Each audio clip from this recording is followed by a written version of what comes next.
Walipomua Yesu walidhani wameweza, kumbe badala yake injili yaendelea. Walipomua Yesu walidhani wameweza, kumbe badala yake injili yaendelea. Walipomua Yesu walidhani wameweza, kumbe badala yake injili yaendelea. Walipomua Yesu walidhani wameweza, kumbe badala yake injili yaendelea. Walipomua Yesu walidhani wameweza, kumbe badala yake injili yaendelea. Walipomua Yesu Baba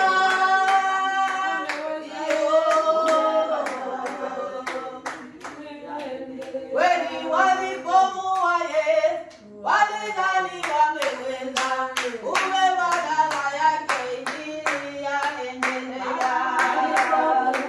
Baba kumbe badala yake injili yaendelea, injili yaendelea, injili yaendelea.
Tutaenda na neno letu kwenye kitabu cha Esta.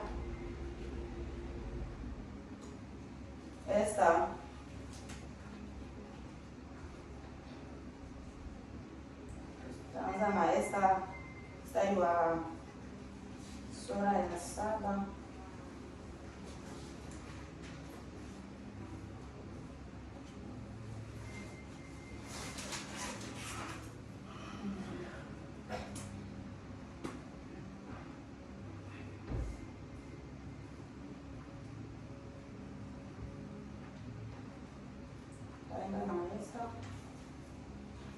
Kichwa chetu cha neno kinasema tujifunze kutenda mema. Bwana asifiwe. Amen. Kichwa chetu cha neno kinaongelea tujifunze kutenda mema. Tunajua kila mtu anajua jinsi ya kutenda mema. Na kila mtu anajua jinsi gani anavyotenda mema kwa mwenzake, kwa familia au kwa ndugu, jamaa na marafiki. Bwana Yesu asifiwe. Amen. Tutasoma kwenye kitabu cha Esta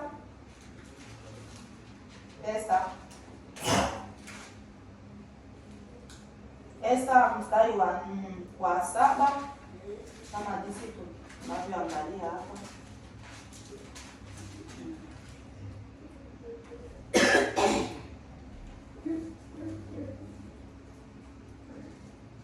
Hatutasoma mstari wote kwa sababu ni historia ndefu sana.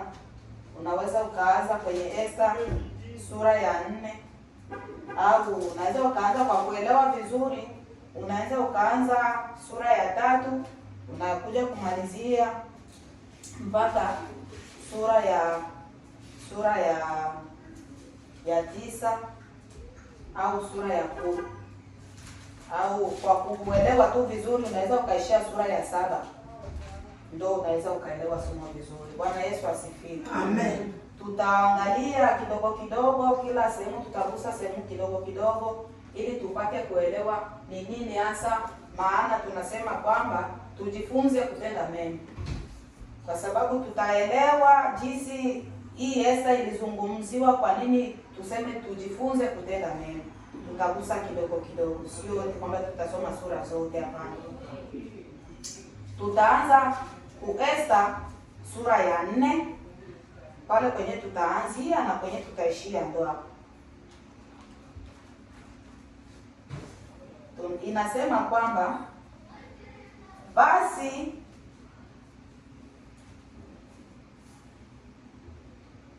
Esta, tunaanza Esta sura ya 4 mstari wa 9. Basi Esta akaja akamwambia basi Hataki akaja akamwambia Esta maneno ya Mordekai. Ndipo Esta akasema na Hataki, akamtuma tena kwa Mordekai kusema, watumwa wote wa mfalme wanajua sana, hata na watu wa majimbo ya mfalme, ya kwamba mtu yeyote akiwa mwanamume au mwanamke atakaye mjia mfalme katika ua wa ndani, wala hakuitwa kuna sheria moja kwake,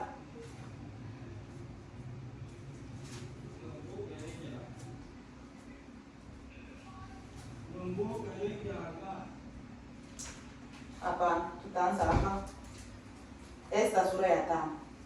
Ikawa siku ya 3, Esta alijivika mavazi yake ya kifalme, akasimama katika ua wa ndani wa nyumba ya mfalme kuelekea nyumba ya mfalme. Sura ya 1 mstari wa 10.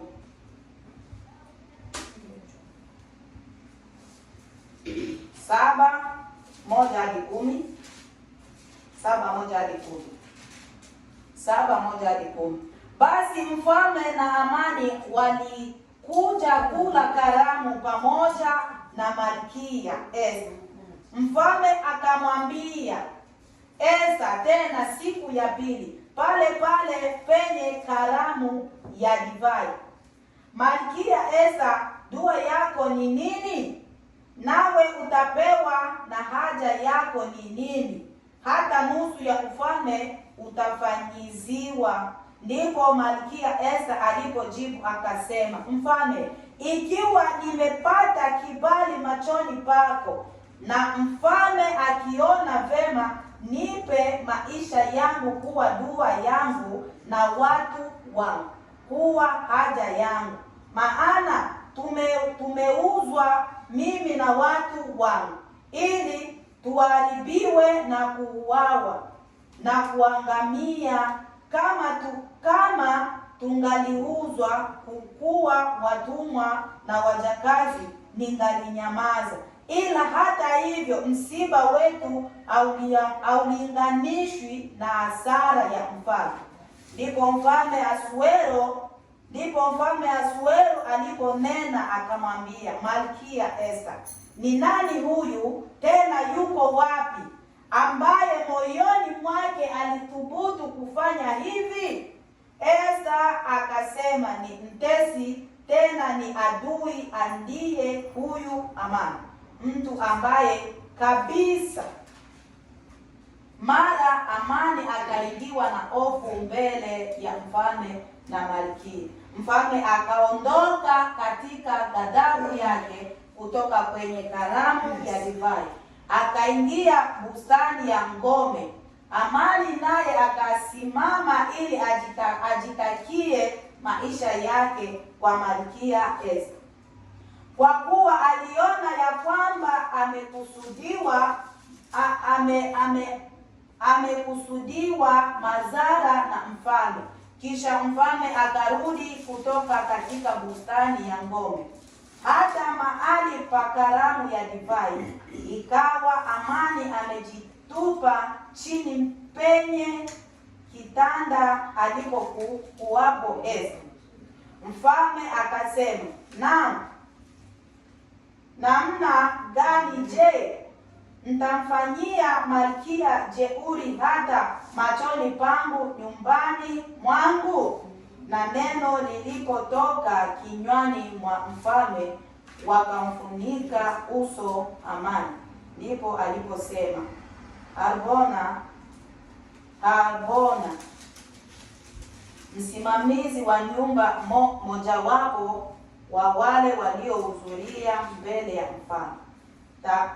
Tazama basi, mti wa mikononi 50,000 wake Hamani alimwekea tayari Mordekai, ambaye alinena vema kwa ajili ya mfalme, upo umesimamishwa nyumbani kwa Hamani.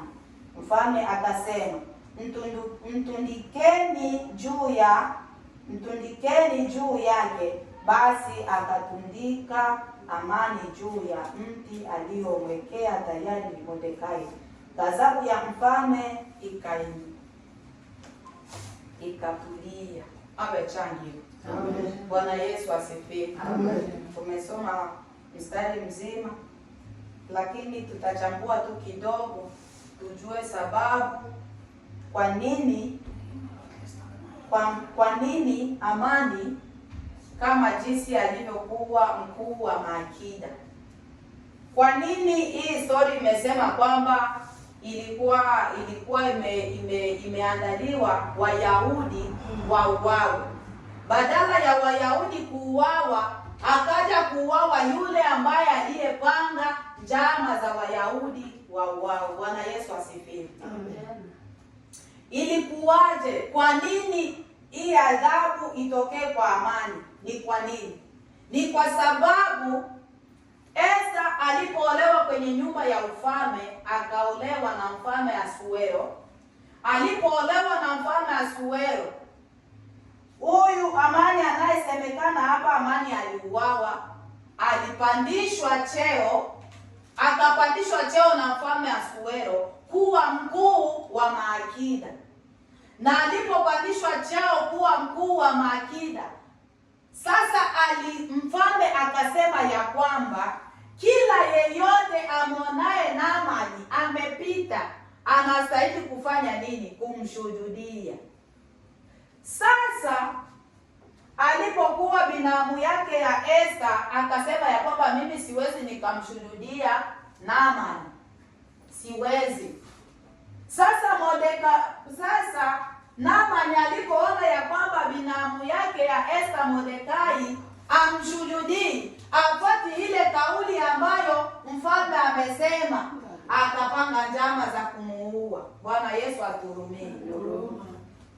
Akapanga njama za kumuua. Haistahili wewe umeambiwa na mfalme ya kwamba unitendee hivi, alafu wewe unakataa kufuata amri ya mfalme, unastahili kufa, unastahili kifo. Bwana atuhurumie.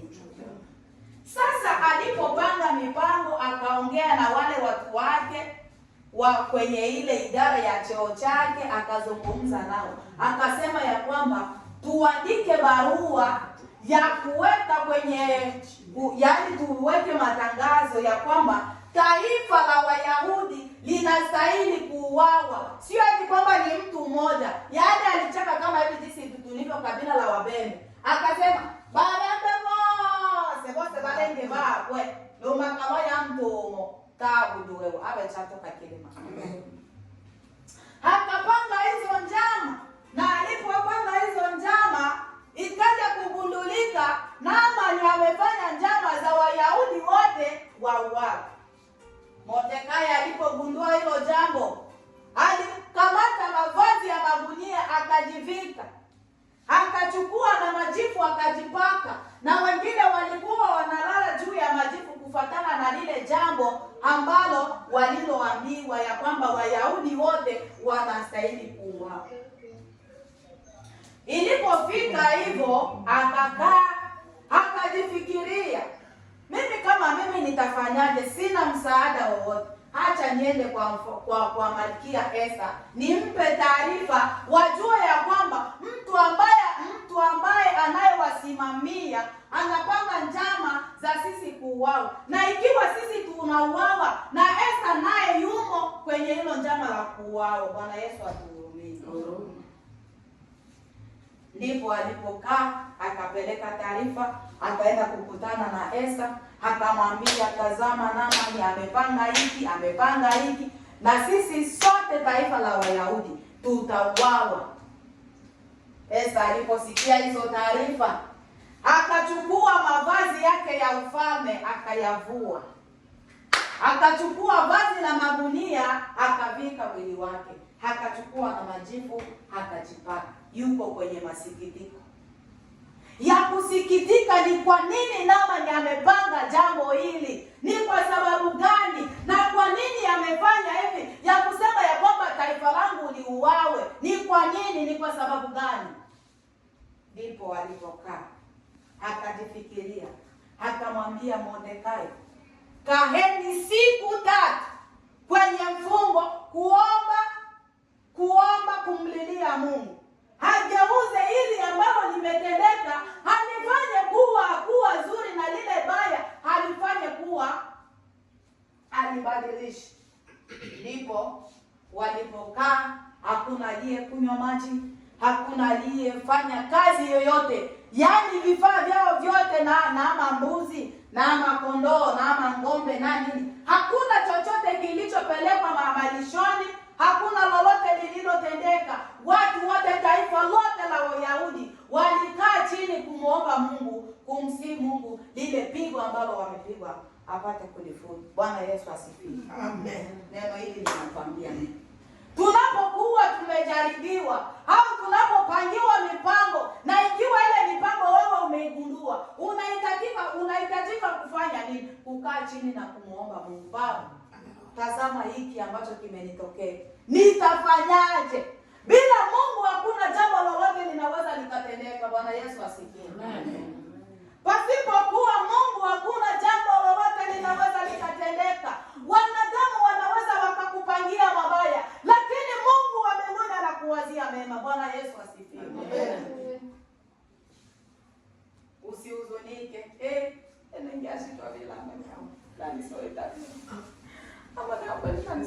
Usiseme hapo leo mbona nisoeta vile. Sema, Baba, tazama jambo lililokuwa mbele yangu. Sina mwingine wa kutatua shida hii, ni wewe peke yako. Bwana Yesu asifiwe.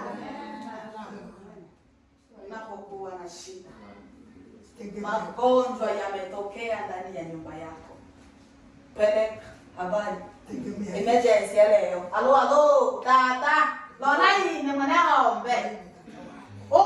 Mbasha wabyote takole onge. Obabashi. Nisuri kabisa. Mwana ibala, onge masimu maeta, na ile shile na achi, kwa sababu kazi ndio kila kitu. Shile na lufaranga, nisojo mbwa nyumba, shile na eno, shile na eno. Mwambie baba, atatenda. Atakupa chakula. Ndenge chimu olya, chimu olya, tonyo itomo olya. Twachuka, tochopoke, tomo tumi, tomo olya on. Olo tomo on. Tomo le shima na on. Chele massage. Tomo le shima na on. Juya yo kandelira la mia. Eno ya shichwa, eno washi. No go emergency yose eko bipi kaya na asala. Uangalie. Sasa Esta alipogundua hayo, akamwambia Mordekai, kaeni kwenye mafungo ya siku 3. Sasa wewe unapoambiwa kuna jambo linataka kutokea ndani ya familia yako, ufunge siku 3. Amine nabasha. Bila vinaonija. Mengine yanawezekani pasipo kufunga na kuomba. Bwana Yesu asifiwe. Haleluya. Tatizo lako litaishaje usipoomba? Magonjwa yataishaje usipoomba? Utapataje kazi usipoomba, usipomwambia Baba, nahitaji kazi, nipe kazi. Nitatoaje sehemu ya 10? Nitatoaje sadaka? Sina chochote, naomba unipe kazi, naye atakupa. Bwana Yesu asifiwe. Ndipo alipokaa, akafunga, akaomba. Siku 3 hakuna kula, hakuna kunywa. Ni mwendo tu wa magoti. Ni mwendo tu wa maombi. Magoti yakakaa chini muda wa siku 3. hakuna kusimama, ni pale pale kumlilia Mungu. Unapokuwa na shida, mlilie Mungu naye atatenda. Unapokuwa kwenye magonjwa, mlilie Mungu. Unapokuwa na tatizo kwenye nyumba yako, mlilie Mungu naye atatenda. Lakini bachua chino suku chino chikendi chakela ono nikandelise yasivya na njala ni osilia awile nikiomona ombi kata kiomona hii anakuona mengine hayawezekani pasipo kuomba. Kata njoo na kwanza wasi wale vile vya roke angata shikumi shemewe. Ndipo alipokaa siku 3 zikaenea, akamwambia binamu yake Mordekai, kaeni hapa. Akajipeleka kwa mume wake Asuero. Alipomtazama mavazi ambayo amevalia, jinsi alivyo, hasaidi hata kukanyaga mahali pa mfalme. Mfalme akasituka, kwa nini mke wangu yuko hivi? Ni kwa nini? Ni kwa nini yuko hivi? Kuna nini? Akamwambia, baba, usiniangalie jinsi nilivyo. Na kuhitaji kwangu uje kwanza nikupikie. Lakini bechuto ashikuja atitela vitu kama hivi. Saka. Shina kwenu. Basi ocha atitela vitu. Akampikia chakula, akamwandalia machopochopo ya kila aina. Akakula akashinda. Hawa na majishimbo ile. No kula ameshika akakata njoo. Akaenda. Tata, twelo ongea kanjucho ole bwane. Na otwe na utobe nsosho utobe ete ole na kiao. Na uje na amani. Akaja wao wawili, yani meza ya watu watatu. Wakala, wakakunywa, wakashiba, wakazaza na mengine. Shimbo ile. Subiri kwanza, nitakwambia tusiwe na papara. Tena bwana yangu kuya nakupikia tena akaenda. Siku ya 3 wakala wameshiba. Akamwambia mfalme, nimekuita hapa kwa sababu jinsi unavyoniona hapa niko kwenye hatari, mimi pamoja na taifa langu. Na wewe unapokuwa na shida, unapokuwa na tatizo kwenye nyumba yako, unapokuwa na tatizo la watoto, unapokuwa na tatizo ya kitu chochote, ya magonjwa ya aina yoyote, mwite Mungu, mwambie baba, ina shida, tazama shida yangu 1, 2, 3, naye atatenda. Hipo jibu itatoka kwenye maombi utakayoomba. Esther alikuwa tegemei wala kufikiria ni nini kitakachotokea baada ya yale maombi ya siku 3. Kwa hiyo tunaambiwa maombi yana nguvu. Maombi yana nguvu. Akamwambia baba, jinsi unavyoniona hapa, mimi ni mtu wa kifo. Kuanzia mimi mke wako na taifa langu nzima la Uyahudi tumepangiwa kuuawa. Na nani? Mfalme akaja kustuka. Nani huyo ambaye amepanga njama kama na hizo? Wewe mke wangu mzuri kama jinsi ulivyo, ufe kwa nini? Umefanya nini? Ni kosa gani? Hakuna. Akamwambia hakuna chochote, hakuna kosa yoyote niliyoitenda, lakini ambaye amepanga hilo njama ni huyu mwenye uko naye hapa. Ndio amepanga mimi pamoja na taifa langu nife. Tunazungumza kichwa chetu, tujifunze kutenda mema. Tujifunze kutenda mema. Naamani alitendewa wema, akapandishwa cheo kuwa mkuu wa maakida, lakini yale mema ambayo Asuero aliyomtendea hakuyahesabu kuwa kitu chochote. Aliona haifai. Yeye akatenda mabaya. Akapanga mauti kwa taifa lisilokuwa na hatia. Inawezekana unapanga mipango kwa watu wasiokuwa na hatia. Inawezekana kuna jambo ambalo unalolitenda ambalo halistahili hata machoni pa watu kujulikana na kuonekana kwamba ni fulani huyu anayetenda mambo hayo. Akamwambia huyo adui yako ndo amepanga mimi nife pamoja na taifa langu. Mfalme aliposikia hayo, obolongo machonjakela maji muleole chamuo tonde. Alipanga ya kwamba taifa la Uyahudi life kwa kunyongwa, life kwa kupigwa misale. Lakini yeye ile kama aliyoitendea ya kwamba Mordekai afe nayo, ndiyo kama iliyomuua yeye peke yake. Bwana Yesu asifiwe. Maombi yana nguvu. Yale maombi ambayo Esther alikaa pamoja na taifa la Wayahudi, walikaa muda wa siku 3 wakiomba, hakuna kula, hakuna kunywa. Majibu yaliyotoka ile kama ambayo aliyokuwa amewapangia, ndio kama iliyomuua yule aliyepanga ile mipango. Bwana Yesu asifiwe. Unapopangiwa jambo baya, ujue ya kwamba una Mungu anayetenda makuu na maajabu.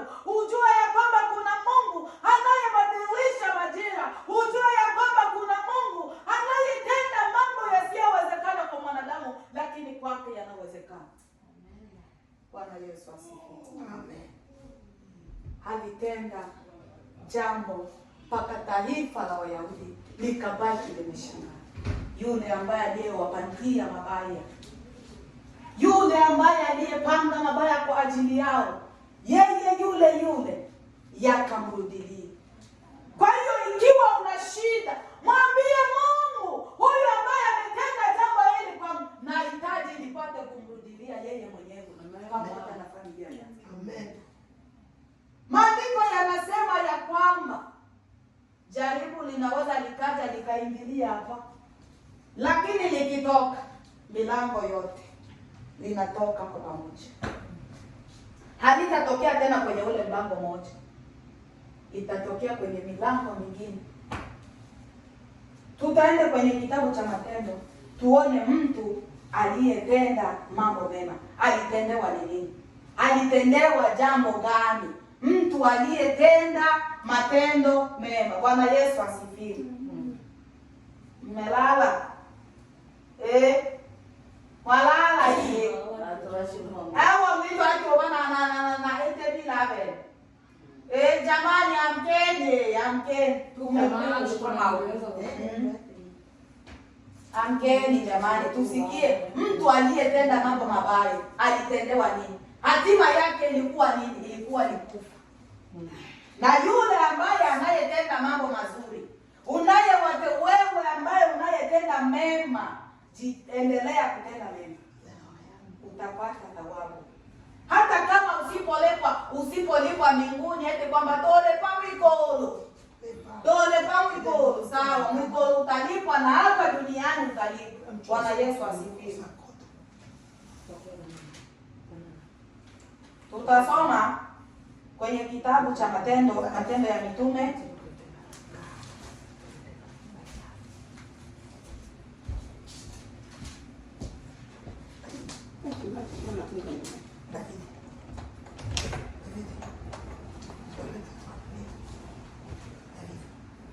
Matendo ya Mitume sura ya 9 mstari wa 36 hadi 41.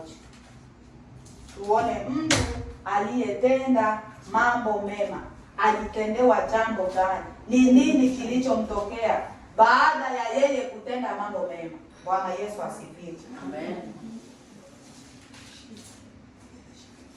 Tunasoma, na mwanafunzi mmoja alikuwako Yafa, jina lake Tabita, tafsiri yake ni Dorcas, yaani paa. Mwanamke huyo alikuwa amejaa matendo mema na sadaka alizozitoa. Ikawa siku zile akaugua akafa. Hata walipokwisha kumosha wakamweka orofani. Na kwa kuwa mji wa Lida ulikuwa karibu na Yafa, nao wanafunzi wamesikia ya kwamba Petro yuko huko, wakatuma watu 2 kwake kumsihi na kusema, usikawie kuja kwetu. Petro akaondoka akafuatana nao.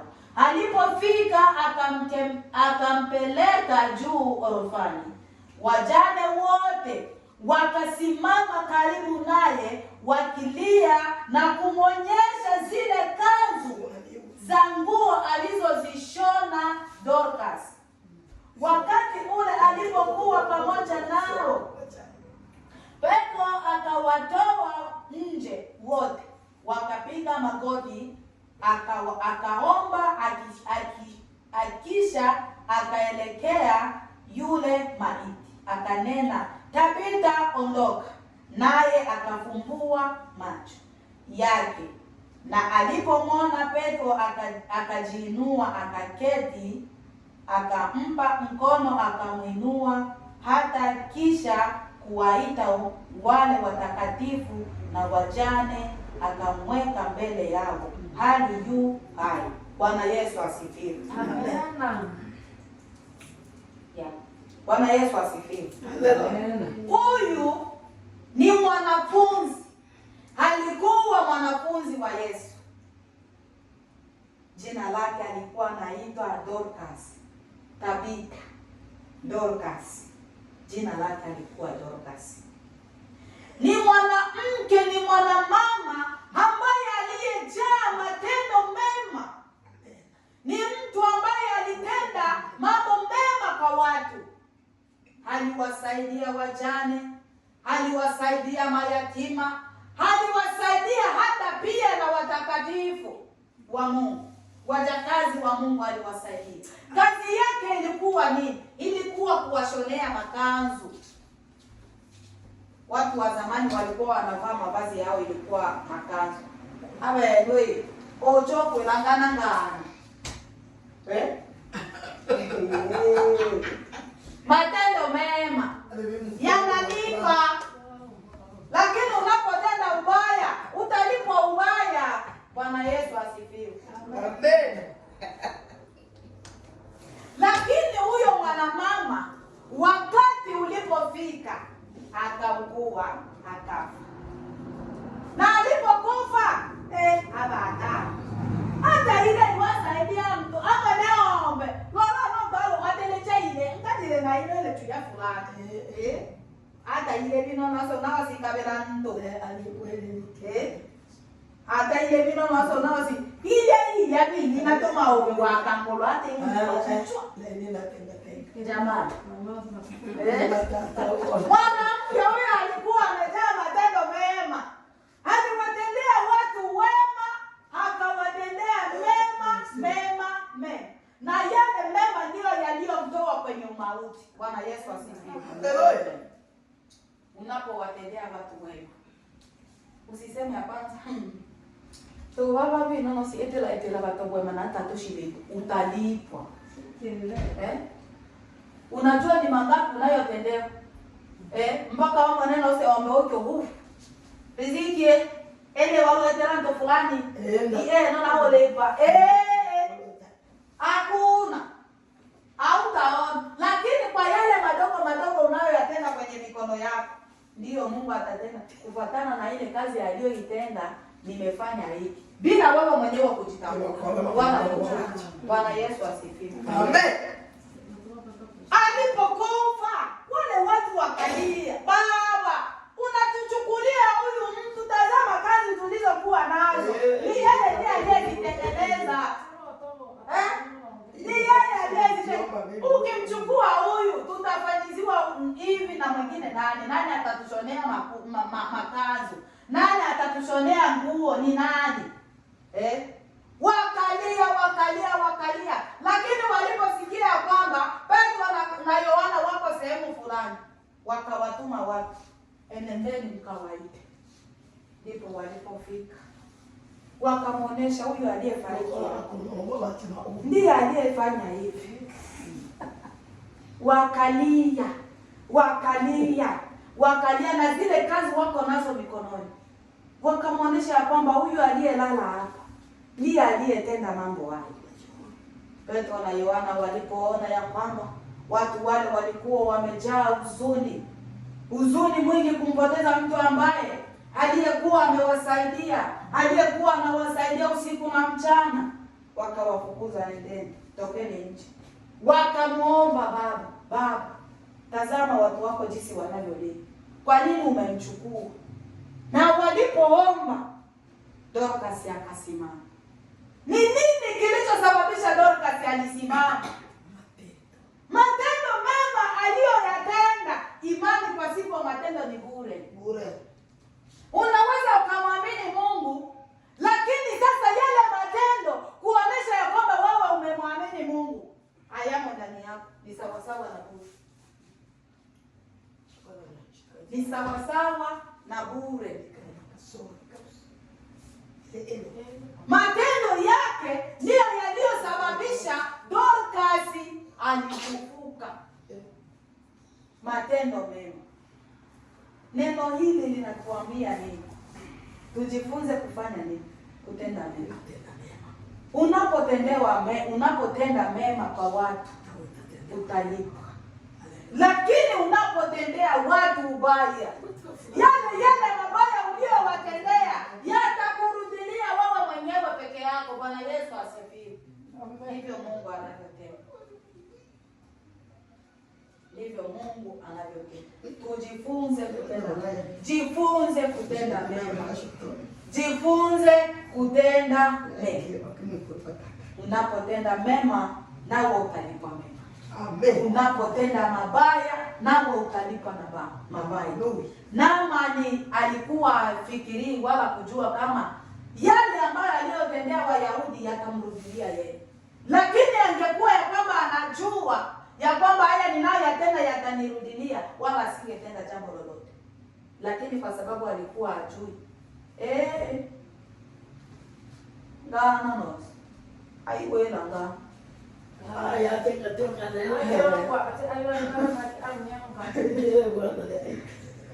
kwa hiyo tujifunze kutenda mema, ndugu zangu.